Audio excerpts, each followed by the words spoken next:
Fala, torcedor, tudo bem? Tudo certo? Começando mais um conteúdo sobre a dupla aqui no nosso Central. Te inscreve, ativa o sininho de notificações, não perde nada sobre a dupla Grenal, beleza? Nesse vídeo nós vamos avaliar como foi o clássico Grenal, clássico quente, um clássico que tinha vários ingredientes para deixá-lo dessa forma.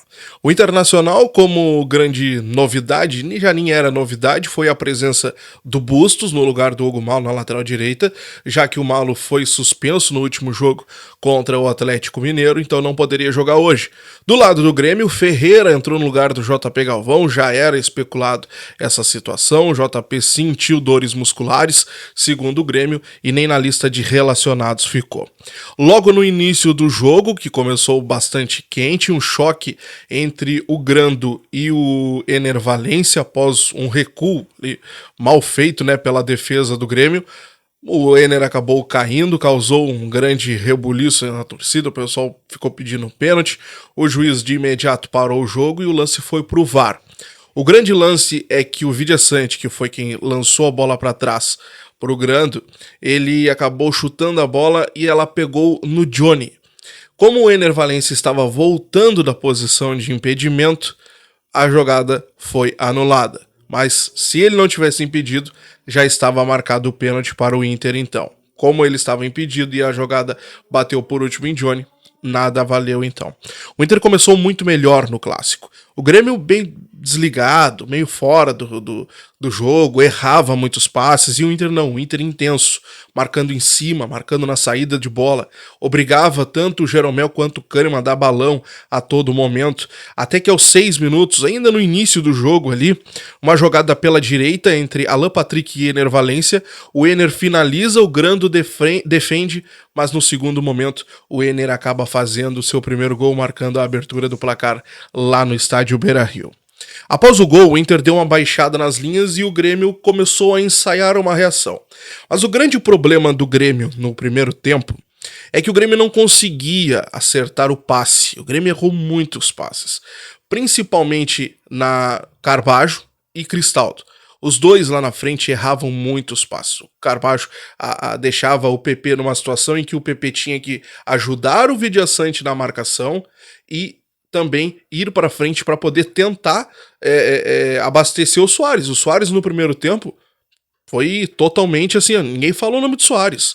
Ferreira totalmente neutralizado pelo Bustos. Um grande primeiro tempo do Bustos. Então o sistema ofensivo do Grêmio estava apagado. O Inter conseguiu neutralizar muito bem o sistema ofensivo do Grêmio. E isso foi o que causou um grande problema ainda no primeiro tempo. O Grêmio não jogava, o Grêmio só dava balão. O Inter tinha muitas chances de gol, o Inter teve ali, ao todo foram 9 finalizações no primeiro tempo, conseguia construir. O Alan Patrick foi o grande terror da defesa do Grêmio no primeiro tempo. O Alan Patrick sozinho, ele conseguia deixar o Ener Valencia em posição de chutar a todo instante, e o Ener jogava muito pela direita quanto pela esquerda, mas principalmente pela direita, porque o Ferreira não voltava para marcar em diversos momentos e ficava o Reinaldo sobrecarregado. Então o Ener muito jogou pela direita, mas de vira e mexe ele acabava invertendo também, o que surpreendia e deixava Kahneman e Jeromel a todo instante muito perdidos no jogo. Um grande lance que explica mais ou menos como foi isso, aos 44 minutos, já no finalzinho do primeiro tempo, o Ener Valencia conseguiu uma bola entre Jeromel e Kahneman, ficou cara a cara com o Grando, mas acabou perdendo o gol. E esse foi um dos grandes pontos também, o Inter perdeu muitos gols no primeiro tempo. Os números do primeiro tempo, para vocês terem uma ideia, o Inter teve menos posse de bola, o Inter fez o seu gol e deixou o Grêmio com a posse, só que o Grêmio com uma posse totalmente inofensiva, tanto que nem se falou no nome do Rocher em todo o primeiro tempo. Foram 44% de posse de bola para o Inter contra 56% do Grêmio.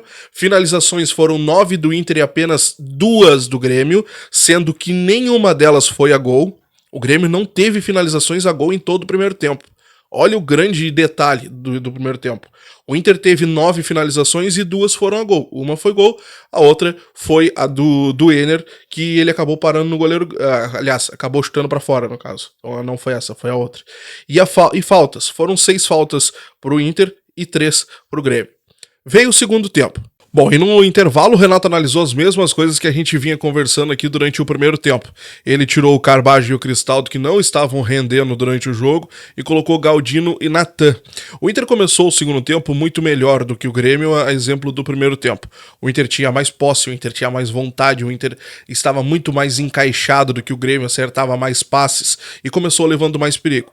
Tanto que aos 4 minutos, o René rouba uma bola justamente do Galdino, que tinha acabado de entrar, e toca pro Wanderson, e o Wanderson faz o segundo gol do Internacional. O Inter tava ganhando de 2-0. Aos 8 minutos, o Renato mexe no time de novo. Ele tira o Ferreira, que tinha levado o cartão amarelo, e coloca o Bessosi, pra ver se colocando um cara novo por ali, o Grêmio poderia se encontrar. Isso acabou não acontecendo. O Bessosi fez um segundo tempo apagado, não conseguiu se destacar, muito bem marcado, inclusive pelo Bustos. O jogo não mudou absolutamente nada do que no primeiro tempo. O Inter tinha mais posse, o Inter tinha mais controle do jogo, e o Inter, a partir do seu 2-0, o Inter começou a controlar mais a partida, dado que estava muito mais desgastado do que o Grêmio. O Inter tinha jogado no meio da semana, o Grêmio teve a semana toda para se preparar, então o Inter começou a tocar bola, a torcida gritando olé, e o Grêmio atrás da bola, e o Inter administrando o seu 2-0. Aos 17 minutos, o lance mais polêmico, talvez, um dos lances mais polêmicos do jogo, daqui a pouco teve mais um e a gente vai conversar, porque o Soares estava com a bola, o Arangues chega, dá um encontrão no jogador, ambos caem. Só que no que o Arangues cai por cima do Soares, ele acaba pisoteando a panturrilha do Soares com as travas da chuteira.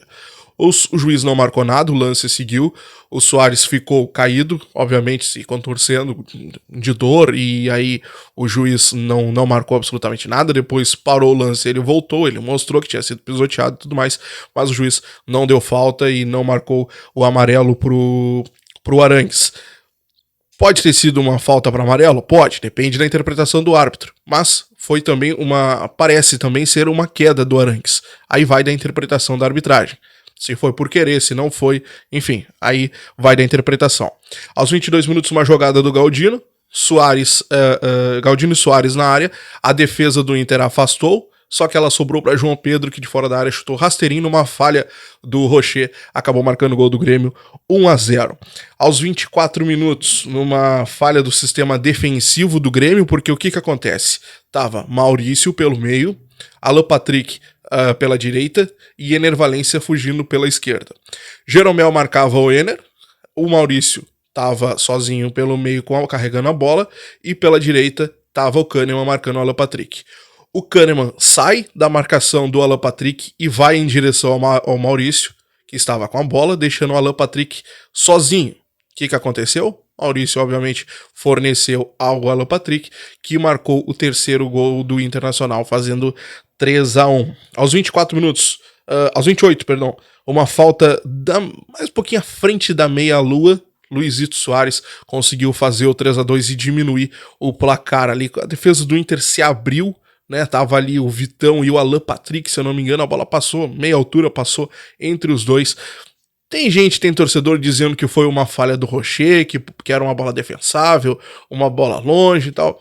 Vou dar um desconto para ele porque ele tava... A defesa acabou abrindo ali, então não tinha como ele ver de onde a bola vinha. Mas cada um vai dar a sua opinião nessa questão aí. O pessoal tá achando que o Rocher falhou nessa defesa, que deveria ter feito essa defesa aí nesse gol, então. Aos 32 minutos começa a mexer o time o técnico Eduardo Cudê. O Inter já estava mais desgastado, dava sinais de que já não conseguia mais ser aquele Inter intenso que foi no primeiro tempo.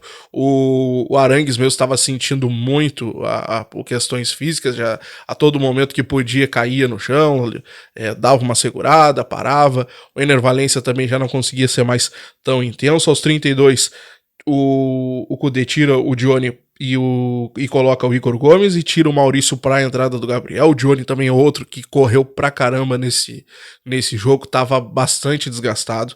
Aos 39, o Renato mexe também, tira o Kahneman e o Vidiaçante para colocar o Iturbe e o André Henrique. Vendo que o Inter estava desgastado e que o Inter começou a se fechar, colocar mais jogadores defensivos, o Renato fez o quê? Perdendo de 3-2, foi por tudo ou nada, começou a colocar atacantes, colocou o Iturbe e o André Henrique.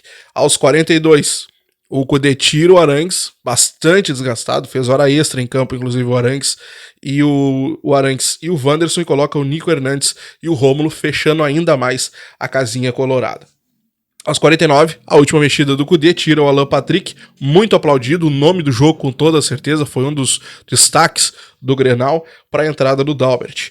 E aos 53, sim, aquele segundo lance que eu falei para vocês, que foi um dos lances mais polêmicos da partida, num bate-rebate dentro da área, o Grêmio tentando fazer o seu gol de empate, tentando fazer uma pressão, a bola teria batido no braço de um dos jogadores do Inter, a TV não mostrou o replay, o juiz parou o jogo foi pro VAR, para verificação, mas nada foi marcado e ali o juiz assinalou o fim do jogo. Muita reclamação de ambos os lados, principalmente do time do Grêmio, que queria o lance, né? O Inter, obviamente, dizendo que não foi nada, e assim o árbitro acabou a partida. O Grêmio se manteve no G4, teve sorte porque o Fluminense perdeu o seu clássico contra o Botafogo e o Santos venceu o Palmeiras, então o Grêmio se manteve ali em terceiro lugar com 44 pontos. O Inter chegou a 12º com 32 pontos, mas pode perder uma posição ainda porque o Cruzeiro está com 30 pontos em 15º e vai jogar ainda na rodada.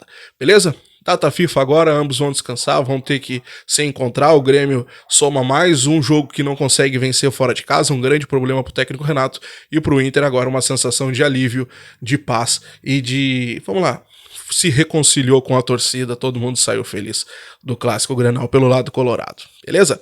Te inscreve no canal, ativa o sininho de notificações, não perde nada sobre a dupla, um grande abraço e até a próxima, tchau pessoal.